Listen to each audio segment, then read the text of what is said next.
This is a video in clinical medicine from the New England Journal of Medicine.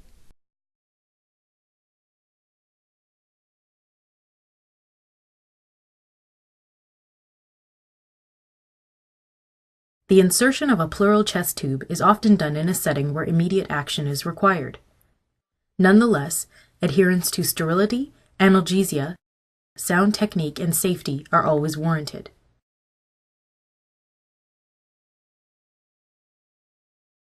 The most common indications for chest tube drainage are pneumothorax that is recurrent, persistent, under tension, or bilateral, any pneumothorax in a patient on positive pressure ventilation, hemothorax, recurrent or symptomatic large pleural effusion, empyema, and chylothorax. There are relative contraindications, mainly based on hematologic abnormalities, such as bleeding diatheses or coagulopathy. Blood products or coagulation factors may need to be transfused in order to reduce the risk of bleeding during the procedure. The procedure should be explained and consent obtained whenever possible from the patient or next of kin. A chest X-ray should be performed when possible prior to the chest tube insertion. Sterilized and fully prepared chest tube trays are often available in the hospital.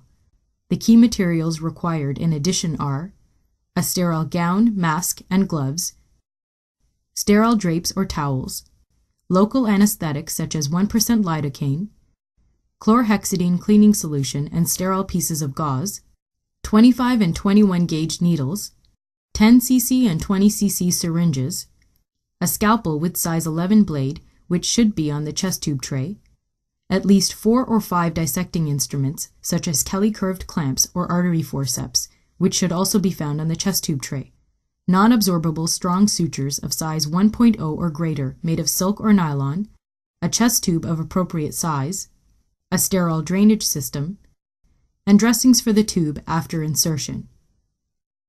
The chest tube is sized according to its internal diameter. The length of the tube is marked with numbers to indicate distance into the chest wall. Additionally, there are several drainage holes at the distal end. A radio-opaque stripe runs along the length of the tube and outlines the most proximal drainage hole. This is used to confirm correct placement of the chest tube in the pleural space on a chest X-ray. Choosing the size of chest tube is based on the indications for the tube. In the case of a large pneumothorax in a clinically stable, spontaneously breathing patient, chest tubes with an internal diameter of 16 to 22 French may be placed. In a patient with a large pneumothorax who is clinically unstable, the same rules for chest tube sizes apply. However, if the patient has underlying lung disease, requires mechanical ventilation, or is anticipated to have a large air leak, larger tubes from size 24 to 28 French are recommended. In order to drain a viscous hemothorax or empyema, or to evacuate a pneumothorax in a patient receiving mechanical ventilation, larger diameter tubes sized 28 to 32 French are more often employed. Newer evidence favors the insertion of smaller sized 10 to 14 French catheters, or pigtail drains, for the drainage of pneumothoraces in clinically stable patients, and for malignant pleural effusions. This is done using a Seldinger technique with a guide wire and often with ultrasound guidance. This technique differs from that used for larger chest tubes and will not be discussed further in this video. Once the chest tube tray is open and all the key instruments are identified, occlude the proximal free end of the chest tube with a clamp or forceps. Next, with another clamp or forceps, grasp the distal end of the tube. This will aid in passing the tube through the tract. The patient should be positioned either supine or in the semi-recumbent position.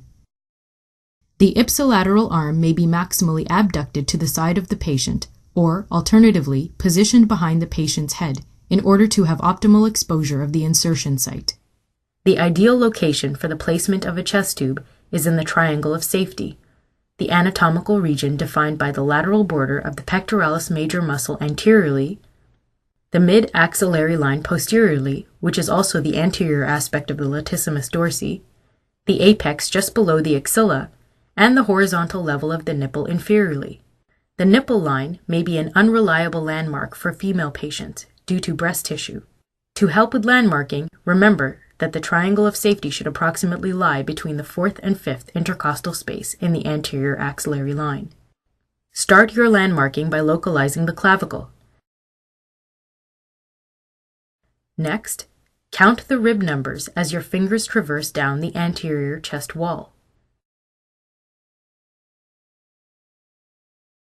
Once the correct intercostal space is found, move your hand along the space laterally towards the anterior axillary line. The incision will be made here. The chest tube will actually be inserted 1 interspace above this point. Mark the incision spot with the imprint of the back of a needle or a pen marking.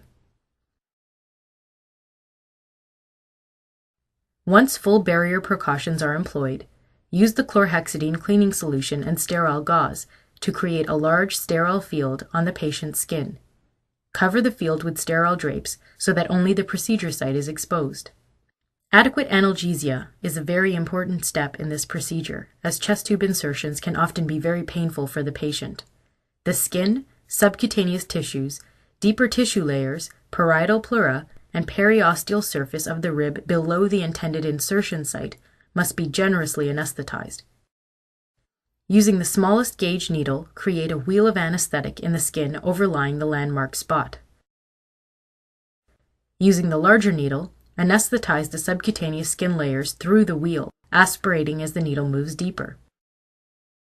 Anesthetize the periosteum of the rib that lies below the intercostal space where the tube will be inserted.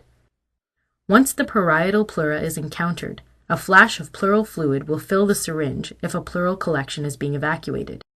If a pneumothorax is being drained, the syringe may only fill with air as the needle enters the pleural space. Withdraw the needle, aspirating along the entire path.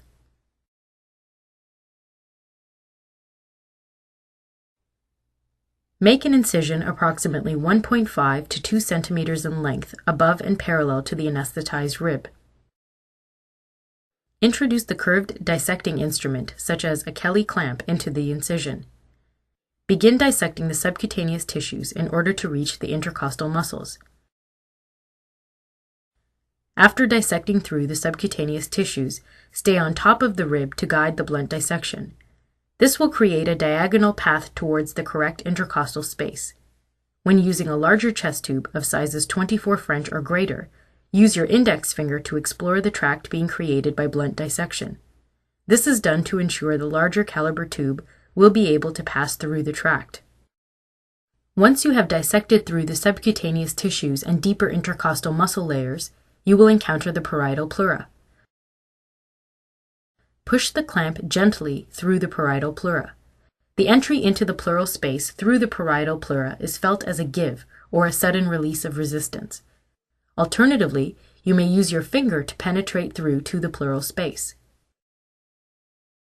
Once the pleural space is entered, use your index finger to ensure the lung is not adherent to the chest wall, which may impede passage of the tube into the pleural space. Often, pleural fluid will trickle out through the tract, further confirming entry into the pleural space.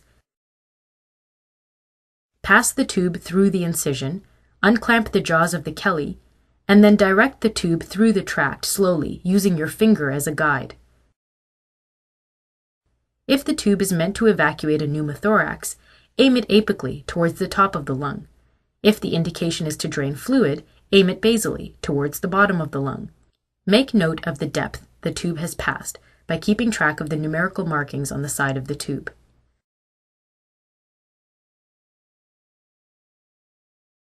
Secure the chest tube to the skin using the heavy sutures. Simple interrupted or mattress sutures are often satisfactory to ensure stability of the tube and avoidance of air leaks around the tube. The free ends of the sutures are wrapped around the tube and tied multiple times to secure it in place. Purse string sutures are not recommended as they yield poor cosmetic results and increase the risk of skin necrosis. Once the chest tube has been secured, a petroleum-based gauze dressing should be wrapped around it.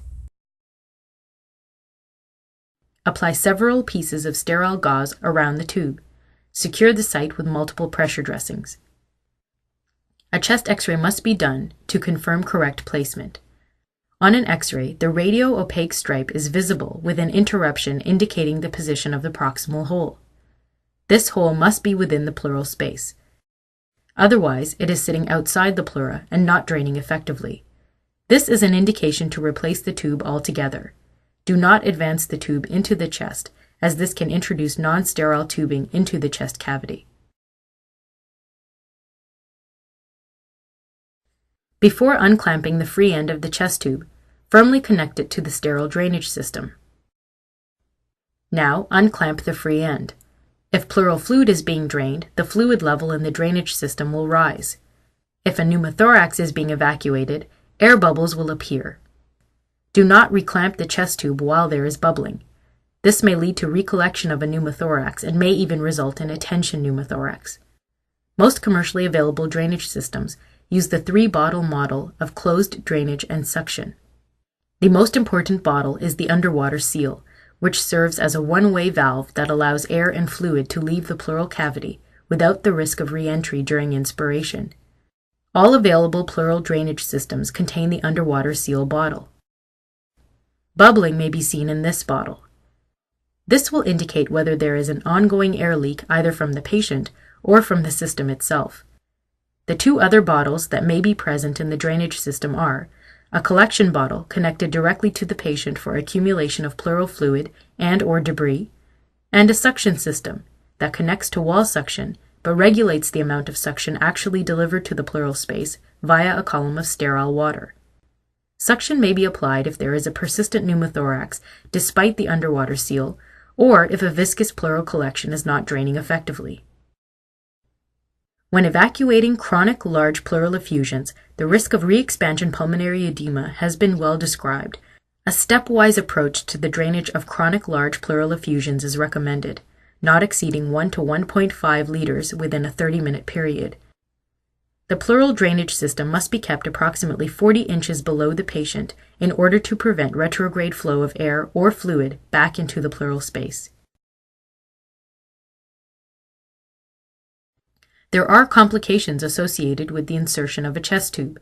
These include bleeding and hemothorax, traumatic perforation of the lung, heart chambers, diaphragm, or intra-abdominal organs, intercostal neuralgia due to trauma of the intercostal neurovascular bundle, intermittent blocking of the tube with clot or debris, subcutaneous emphysema, re-expansion pulmonary edema due to more than 1 to 1.5 liters of fluid drainage in less than 30 minutes, infection of the drain site, and empyema.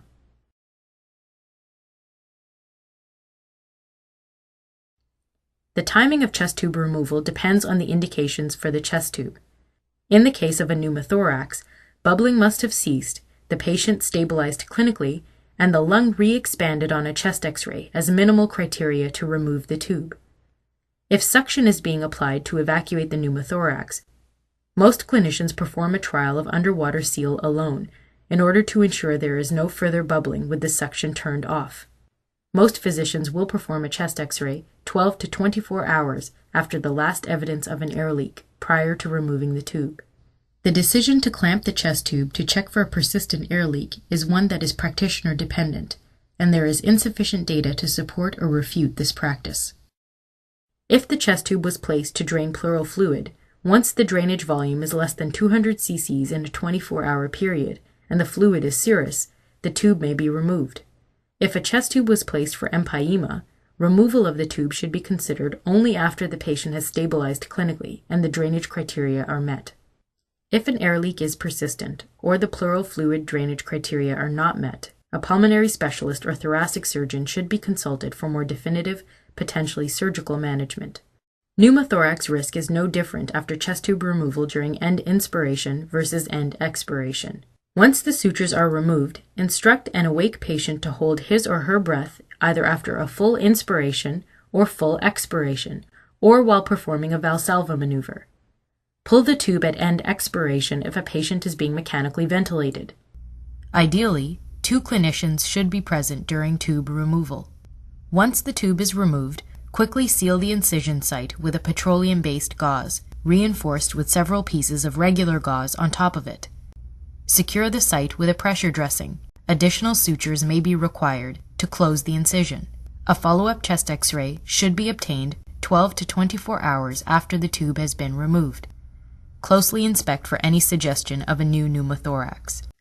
Caution must be exercised when removing a chest tube from any patient on a mechanical ventilator, especially in those with high oxygen or positive pressure requirements, chronic lung disease, or other risks for recurrent pneumothorax. Experienced physicians should supervise the decision to remove the tube in these cases. The insertion of a chest tube is often done under extremely critical circumstances. However, using the appropriate techniques and sterile precautions will ensure safe and efficient performance.